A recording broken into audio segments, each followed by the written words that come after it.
All right, welcome back to Notes 6-2, the New Deal, FDR. Last time we talked about FDR's the election of 1932, the first 100 days in office of FDR, the first New Deal with, some of these agencies, the FDIC, and sort of the positives, like what worked. And a lot about the New Deal worked, probably. Again, there's historical debates about exactly how effective the New Deal was. Historians, economists, and all that kind of argue back and forth on that. There's some that believe that FDR and only FDR dragged us out of the Great Depression. Some people think, well, he helped a little bit, but then with World War II, that's really what did it. And there's even some that think that what FDR did basically did nothing, or even hurt the recovery of the Great Depression. So, in general, the consensus among historians is that it did help. Exactly how much did it help? Debatable. And how much did this help versus World War II and the industrial sort of huge amount of work and money we needed to spend for World War II, debatable. And we can talk about that.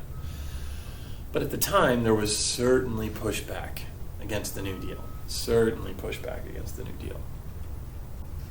So let's talk about it.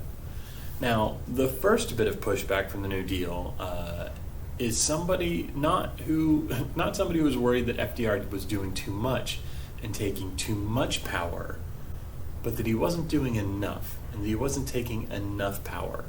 And that attack came from Governor Huey Long, the governor of Louisiana that threatened all those people in Louisiana and kept the banks from getting shut down.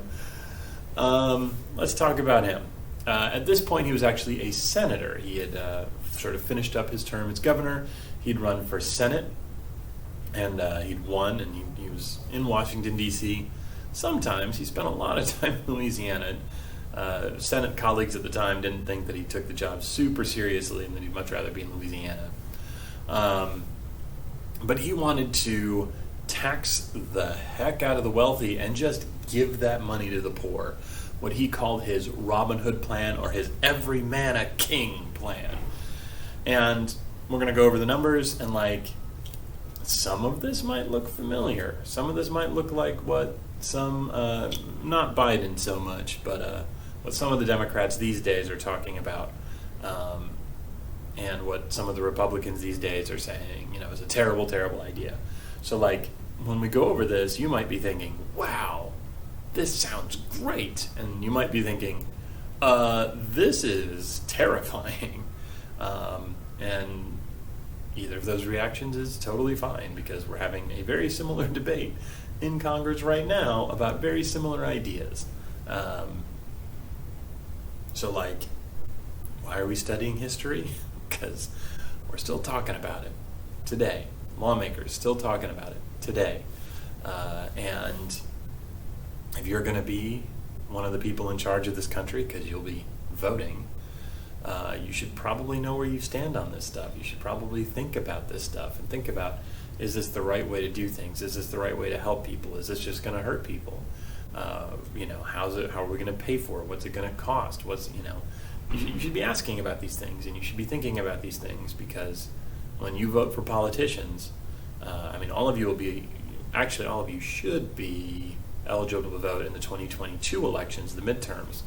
All of you will be eligible to vote in the 2024 election. So when you vote for people in those elections, some of these issues that Huey Long was bringing up back in 1935, he didn't live to see 1936, but that he was bringing up in 1935 are being talked about and debated in Congress today. So his Robin Hood plan would tax the heck out of the rich, and they would take that money and give everybody $250 a month. Now that's back then money, not today money. I looked this up last year. But basically it'd be like $1,000 or $1,500 a month, basically, in today's money. You can double check that. Just Google $250 in 1932 today, or something like that. $250 in 1932 money today, something like that. And Google has like a little converter where you can like put in the dollar amount in the year, and it'll tell you what it would technically, like, roughly be worth today. He'd also hand out $5,000 to any family that wanted to buy a home as a nice down payment, a free college education for any American that wanted it and qualified for it, and a pension for retirement. When you retired in America, the government would just pay you. Now, you couldn't retire at like 22 and be like, I retire, give me the money. When you hit 65 or 70 or whatever the retirement age was in his plan, then the government would just start sending you a check every month. And you might be thinking, well, that's Social Security, Mr. Trask. We have that. He wanted to send way more money than what people get from Social Security. Like a lot more. So he runs for president. He wants to run against FDR in the Democratic primary. The Democratic primary is happening in 1935. And he's giving speeches about how FDR is failing the common man, failing the little guy. Huey Long, he's going to go in there. He's going to help out. He's going to, tax the heck out of the rich. He's going to help you out. And even for those of you that sound like all this sounded like a good plan, and you're like, oh man, that would have been awesome. There's kind of a reason he's assassin. And now I'm not saying he should have been killed. I don't think people should be murdered. I think that's a bad thing. But the way he ran Louisiana, and we saw a bit of this in the banking crisis, but the way he ran Louisiana as the governor and then sort of as the senator, is he viewed it as his own personal kingdom. He was happy to help people, and he definitely helped the education system in Louisiana. He got even the black schools updated textbooks, and took a ton of money from the rich people in Louisiana and spent it all on education. But he did that. I mean, I don't know that he did that. He believed in a lot of things. He's a complicated dude. Again, these aren't evil and good, and the good guy and the bad guy. They're people. They're complicated. So he may have very well believed that education was a hugely important thing and literacy was a hugely important thing. But it seems like most of the things he did was to gain his own personal bit of power. And there were people that were very afraid of him. I mean, the rich people didn't like him a whole lot because, he was going to take all their money and give it to other people. Not all their money, but a lot of their money.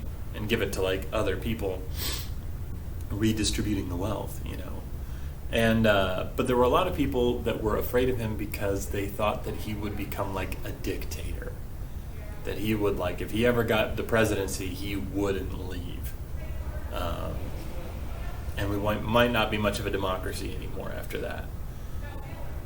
And I can't say that they were being paranoid or that they were wrong. There are some incredible books about Huey Long. Definitely some history podcasts that go over Huey Long and his whole career in Louisiana. Highly, highly recommend reading about this guy. I mean, the Mighty Mighty Bosstones even made a song about him, Rascal King, on their Let's Face It album that came out when I was in high school. Hero or a Hooligan, that part's never clear. One of the lyrics. And he gets assassinated in 1935, which, again, I don't believe in time travel because, it doesn't exist. But if it did,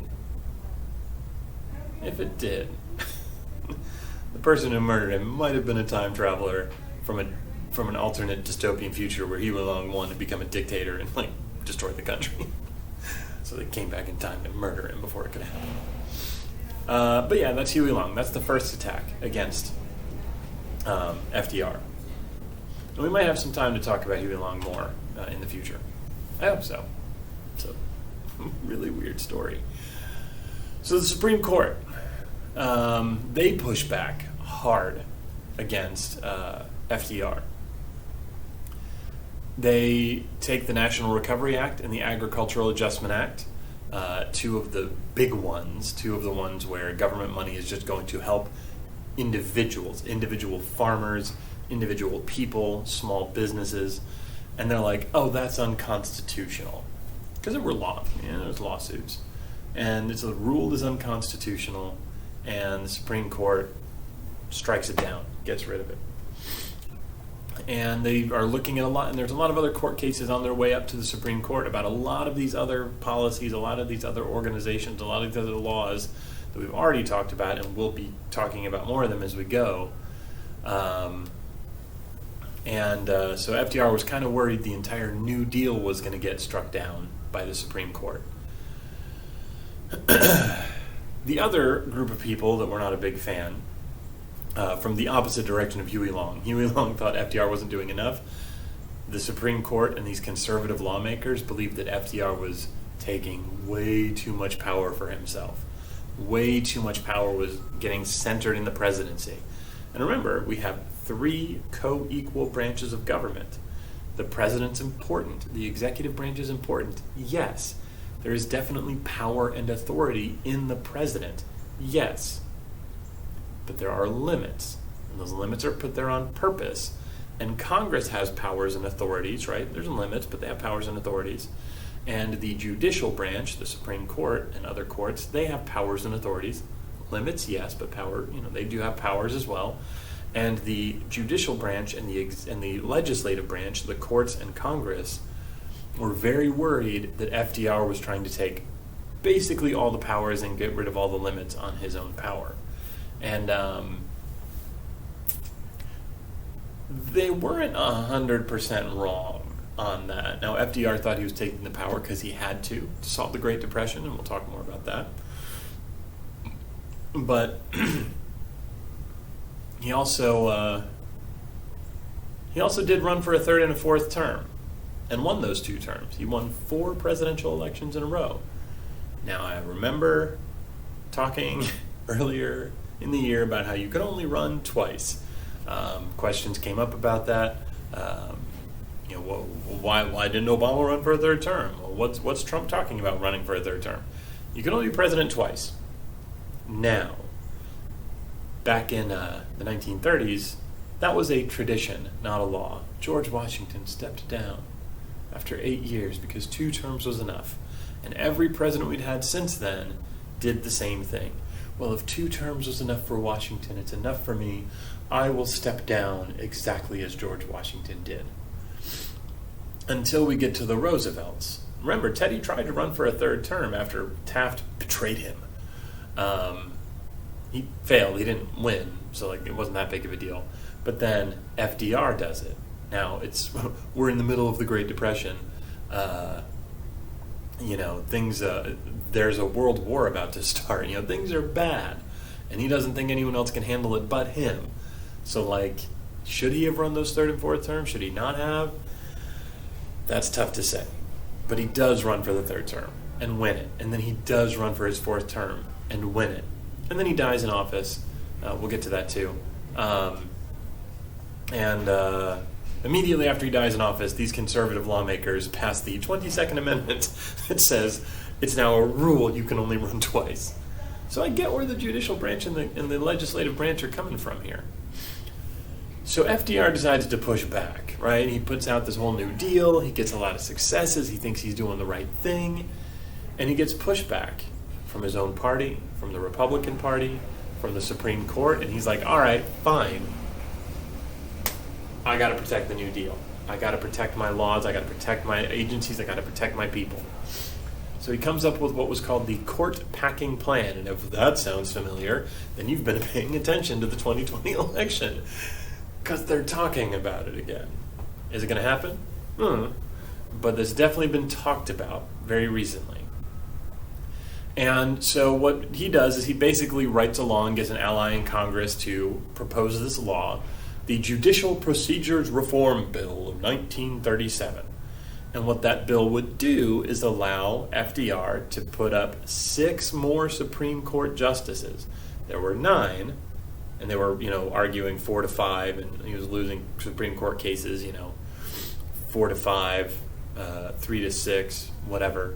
But if he put 6 more on the court, and they're all loyal to him, then now you have a 15-member court where 6 of the justices are going to protect FDR's interests, and then they only need to get a couple more justices on their side, and they win everything, every Supreme Court challenge. And so from this political cartoon, you can tell what a a lot of Americans, and obviously the political cartoonist, thought about this. So here you got Uncle Sam over there. You can't really see the hat, but you can see the coattails, the striped pants, the long beard, the bushy eyebrows. It's a good Uncle Sam. And here you have FDR with that chin. The nose and the chin are usually how you can tell if a cartoonist liked FDR. If the chin is cartoonishly big, they're probably not a big fan. If the chin is a nice strong jawline, they're probably a fan.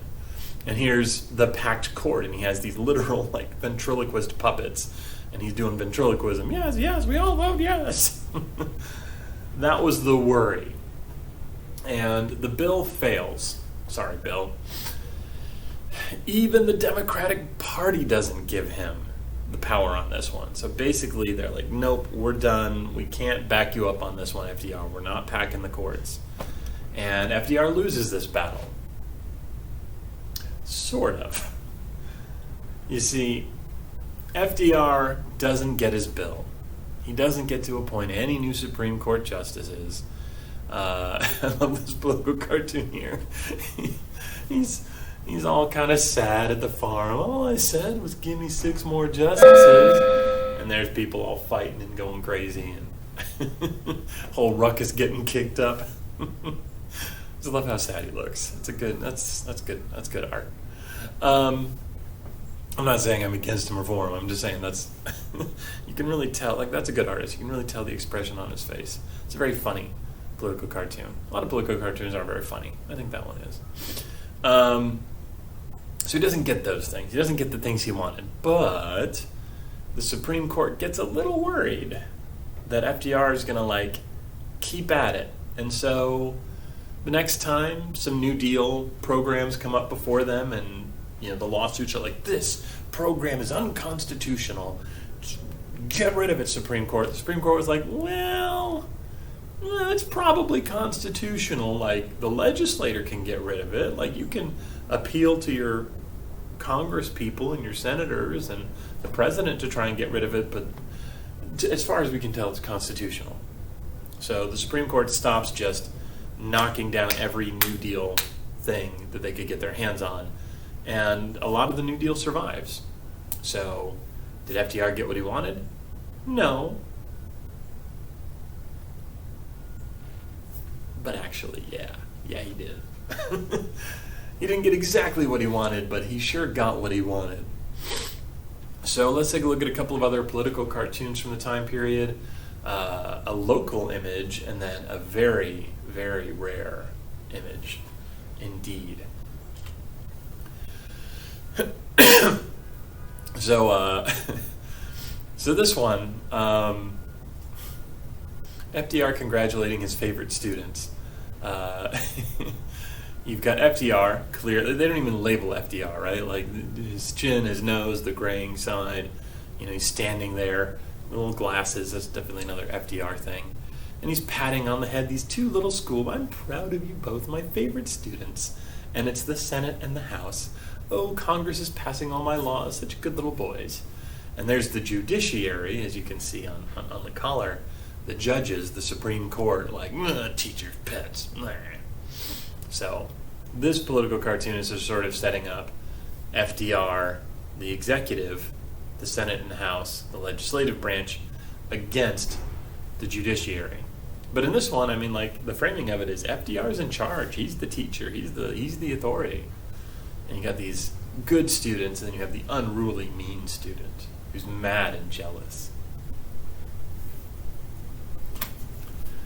This is another very famous one. This one you see in a lot of stuff about FDR. Dr. Roosevelt and the American economy. So here you have FDR. You can still tell by his hat. Talking to Congress. You can tell by the apron. And they are fussing over good old Uncle Sam. And again, he's out of his top hat because he's not feeling well. He's in sort of a robe. But he's got the striped socks and the star-spangled pants. So, and the long beard and the bushy eyebrows. It's Uncle Sam. And Roosevelt has a bag full of New Deal remedies. And he's trying to help cure Uncle Sam over here. And he says, of course, we may have to change remedies if we don't get results. And clearly they've tried a whole lot of things already. All those empty bottles. The AAA, the Agricultural Adjustment Act, the CCC, the Civilian Conservation Corps, the FDIC, the Federal Emergency Relief Act, FERA. I don't even know what all these are. The good thing is you don't have to memorize all of these things. NRA, the National Recovery Act, not the National Rifle Association, that's a different thing. So you have all these bottles that have been tried, these medicine bottles to try and fix Uncle Sam. It hasn't worked yet, so here, I got some new ones, let's go. And generally, if you're pouring a whole ton of different medicines down somebody's throat and nothing's changing, then maybe you're not a good doctor, would be the argument this political cartoon's making. Now the local one, the Roanoke Water Tower. This was actually built during the Great Depression. I think by the PWA, the Public Works Administration. The city got funding for it. They were able to hire people and build it. We don't really use it anymore in Roanoke, but it is a landmark down over in Roanoke. So next time you're popping through Roanoke and you see the historic water tower, we don't use it anymore, but it's still there. That was built during the Great Depression with Public Works Administration money, 1934. So this marker is property of the state of Texas. So don't steal the marker, because then you're stealing. Then you're messing with you're not littering. Messing with Texas is littering. Either way, don't do it. But that's the Roanoke Water Tower. If you go around any city, any town, even any farming community that was around in the 1930s, you're going to find signs like this. This thing here, this courthouse was built during the Great Depression with works progress money. This thing over here was built, put a lot of people to work, locally too.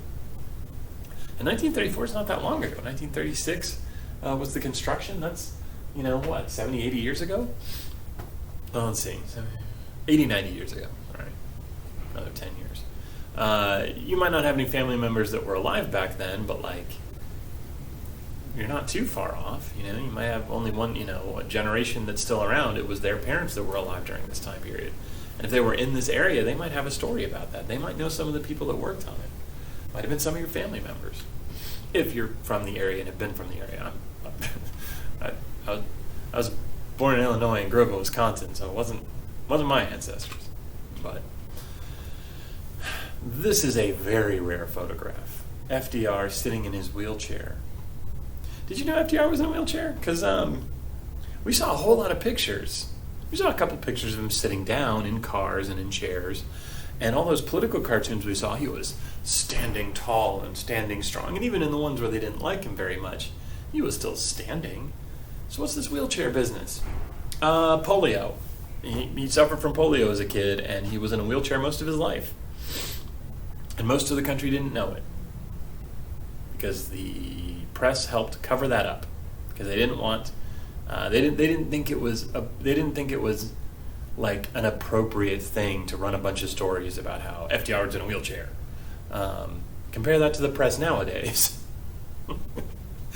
Can you imagine if we'd had any pictures of the press when Trump was in the hospital with COVID, if he'd been getting rolled around in a wheelchair because he was weak or in bad shape? And there's nothing wrong with being in a wheelchair, especially when you're super ill with a really bad disease. There's zero things wrong with that. But can you imagine if the press had gotten a hold of pictures like that? Can you imagine if the press had gotten pictures of Biden in a wheelchair because of anything that was going on? That would have been front page news everywhere for days. And the press back then was just nah, it's not a big deal. Yeah, we'll help. We'll make sure the pictures we take are from the waist up. We'll make sure, we let you get into position. Sit in the chair you're going to sit in. We'll move the wheelchair away, and then we'll get pictures of you there. We'll take pictures of you in the car. And they did some very elaborate setups over the years to make sure the American people didn't really know. And there was no internet back then. Some people knew, but they couldn't just spread it out all over the place. Not easily. But most of America didn't know he was in a wheelchair most of his life, because they tried very hard to keep that under wraps. But here we actually have a picture of him in the wheelchair. Now, if polio was such a big deal that it put one of our longest serving presidents in a wheelchair most of his life, and it is what killed him, complications from polio is why he died in 1945. Why aren't we that worried about polio these days? Do you know anyone who had polio? I don't. I mean, there's a few. It still hits a few people every once in a while, but why? Because of the polio vaccine that got developed not too long after all of this went down. And everybody got the polio vaccine. And now there's basically no more polio in America. Kind of like how there's basically no more whooping cough or measles or mumps or smallpox. So, like, vaccines are great. Anytime you're medically responsible for a kid, if the kid's immune system allows it, make sure they get vaccinated. If you're not 100% sure if you've been vaccinated, double check. Your parents will probably be like, oh yeah, of course you were. But if you weren't, when you're 18 years old, you get to start making your own medical choices. Check with your doctor. See if you've got an immune system issue and they're like, don't get a vaccine. Your immune system can't handle it. It doesn't work that way. Unfortunately, that's the reality for a lot of people in the world, that they can't get a vaccine because of their immune systems in rough shape because of other things generally that they had no control over. I'm sorry. The notes are over. You can certainly turn this off, but this is just kind of a personal thing.